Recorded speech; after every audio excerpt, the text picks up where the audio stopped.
आपका शुभ नाम क्या हुआ? विश्वेंद्र नारायण ठाकुर। आप यहाँ पर कब से हैं? हमारा उम्र 95 वर्ष अभी है। ये जो मधेपुरा जिला में सिंहेश्वर स्थान, जो सिंहेश्वर मंदिर से प्रसिद्ध है, असल में इस मंदिर का निर्माण कैसे और किनके द्वारा हुआ, इस पर कुछ आप बताएं। मंदिर का निर्माण कि शिवलिंग का निर्माण? शिवलिंग का निर्माण। शिवलिंग का निर्माण ऐसे है।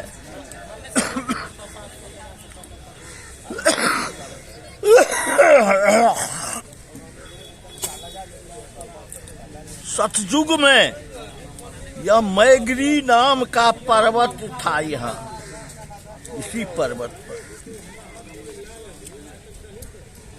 बहुत भयंकर जंगल था। यहाँ कोई आदमी का दरस परस नहीं था, जंगल था। भोलेनाथ इस पर्वत पर हरिण के रूप में से थे। जब देवता लोगों को आवश्यकता शंकर भगवान को पड़ा तो खोजने लगे, जिससे कैलाश में शंकर भगवान नहीं है तो है कहाँ। तो ब्रह्मा जी अंतर ध्यान धोकर के जो देखे तो मिथिला के कोना पर, ये मिथिला का कोना है, यहाँ मैगरी नाम का पर्वत था है। उस पर्वत पर भोलेनाथ हरिण के रूप में है। वहाँ से ब्रह्मा जी और विष्णु भगवान दोनों आए, पर्वत पर चढ़े। तो पर्वत पर हरिण की देखे तो हरिण को सिंह होता है, सिंह। वो सिंह एक ठो ब्रह्मा जी पकड़े, एक ठो विष्णु भगवान पकड़े। शंकर भगवान लुपित हो गए, आकाशवाणी दिए कि आप लोग कैलाश पर्वत पर आइए, कैलाश पर आप लोगों से हम बात करें।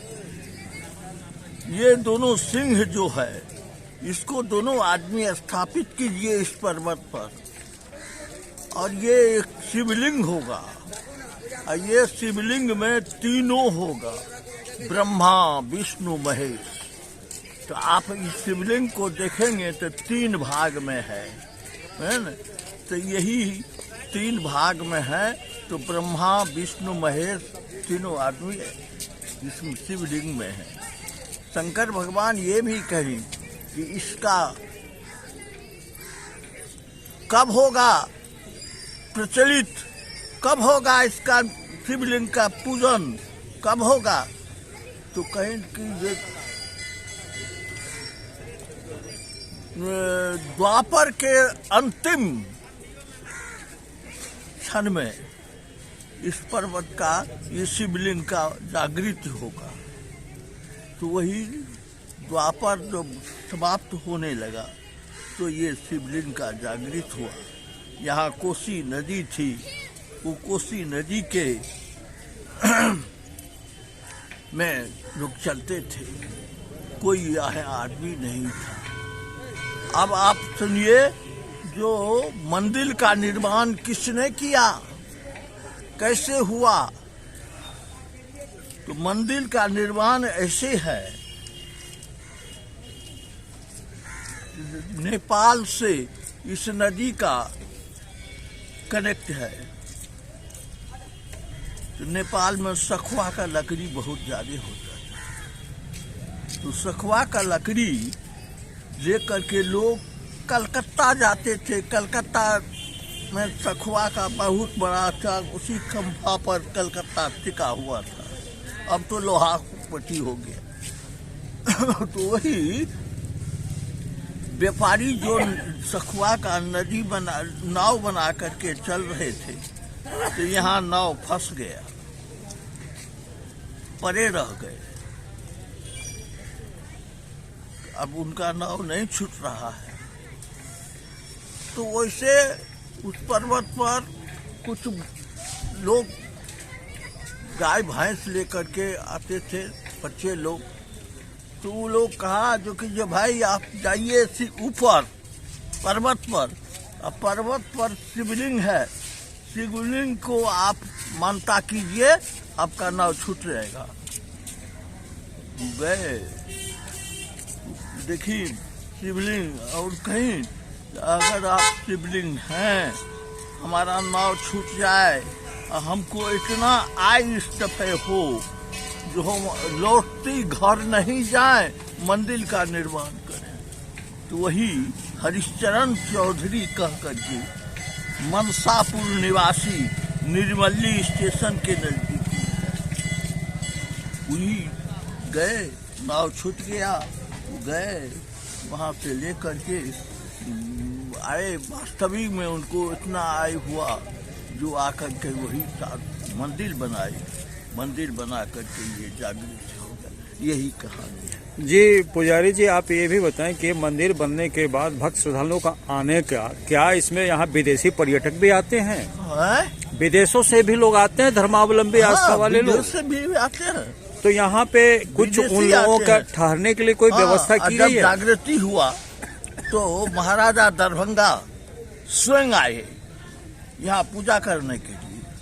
तो वो पूजा करने के लिए आए, जो गौरीपुर मौजे में मंदिर है, तो उन्होंने गौरीपुर मौजे जमींदारी और 501 एकड़ जमीन बाबा सिंहेश्वर को दान दी।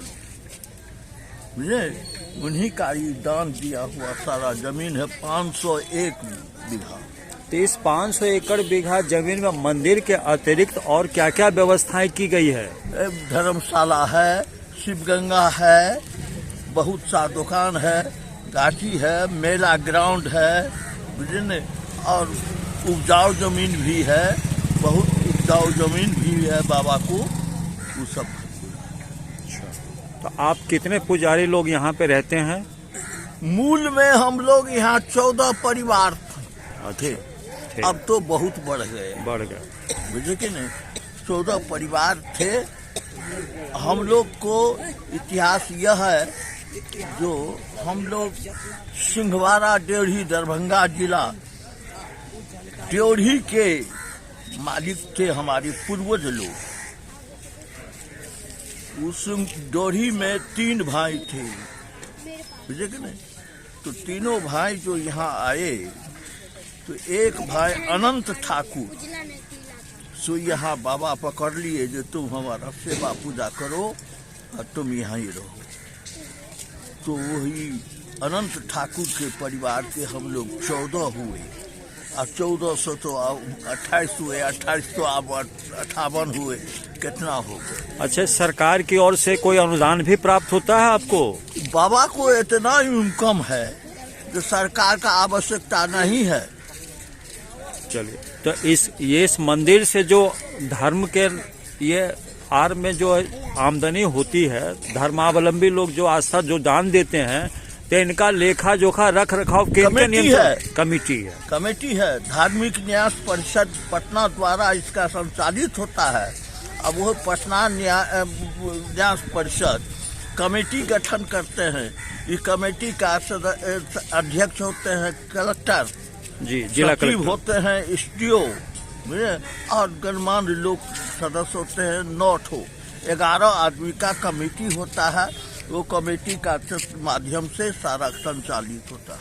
और जो पुजारी लोग यहाँ पे धर्म सेवा का कार्य करते हैं, उनका मानदेय किनके द्वारा दिया जाता है? वो हम लोगों को जो है 14 परिवार जो कहे हम, 14 परिवार को ऊपर में यह हमारा अधिकार पहले से था। ठीक।